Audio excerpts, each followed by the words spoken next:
महाराष्ट्रातील शेतकऱ्यांसाठी पावसाबाबत एक महत्त्वाची अपडेट समोर आली आहे. पंजाबराव डक यांच्या अंदाजानुसार राज्यातील अनेक भागांमध्ये आगामी काळात पावसाचा जोर वाढण्याची शक्यता आहे.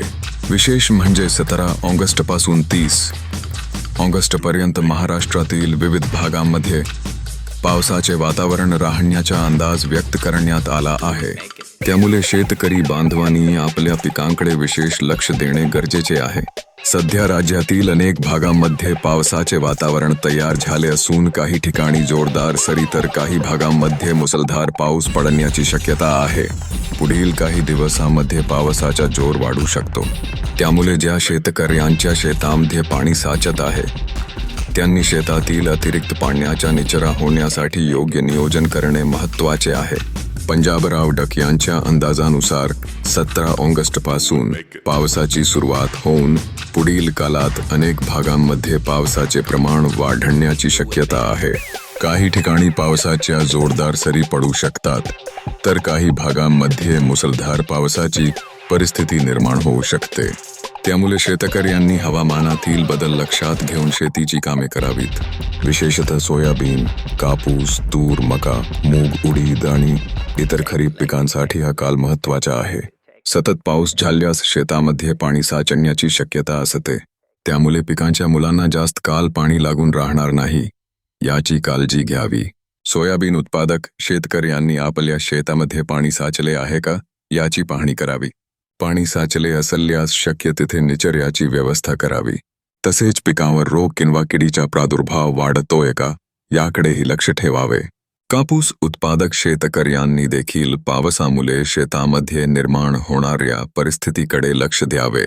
सतत ढगाळ वातावरण आणि जास्त आर्द्रता असल्यास पिकांमध्ये विविध रोगांचा प्रादुर्भाव होऊ शकतो. त्यामुळे कृषी विभाग किंवा कृषी तज्ज्ञांच्या सल्ल्यानुसार आवश्यक उपाययोजना करणे योग्य राहील.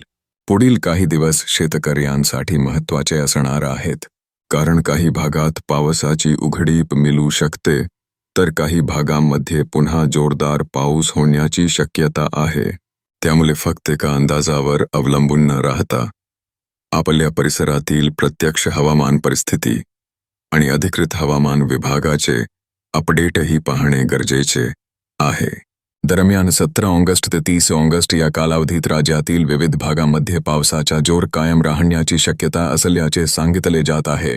त्यामुळे शेतकऱ्यांनी पावसाच्या काळात रासायनिक फवारणी करण्यापूर्वी हवामानाचा अंदाज तपासावा. फवारणी केल्यानंतर लगेच पाऊस आल्यास औषधाचा परिणाम कमी होऊ शकतो आणि शेतकऱ्यांचा खर्च वाया जाऊ शकतो. त्याच्याबरोबर शेतातील बांध, नाले आणि पाण्याच्या वाटा मोकळ्या ठेवणे महत्त्वाचे आहे. अतिवृष्टी झाल्यास पाणी वेगाने बाहेर जाण्यासाठी निचर्याची व्यवस्था आधीच करून ठेवली तर पिकांचे नुकसान काही प्रमाणात कमी करता येऊ शकते. पावसाचा जोर वाढण्याची शक्यता असल्यामुळे नदीकाठच्या आणि सखल भागातील शेतकऱ्यांनी विशेष काळजी घ्यावी. पाण्याची पातळी वाढत असल्यास सुरक्षित ठिकाणी राहावे आणि प्रशासनाच्या सूचनांचे पालन करावे. शेतकरी बांधवांनो, पंजाबराव डक यांचा हवामान अंदाज हा अंदाजाच्या स्वरूपात आहे. प्रत्यक्ष पाऊस हा स्थानिक परिस्थितीनुसार कमी जास्त होऊ शकतो. त्यामुळे आपल्या जिल्ह्यातील आणि तालुक्यातील हवामानाची स्थिती नियमित तपासणे आवश्यक आहे.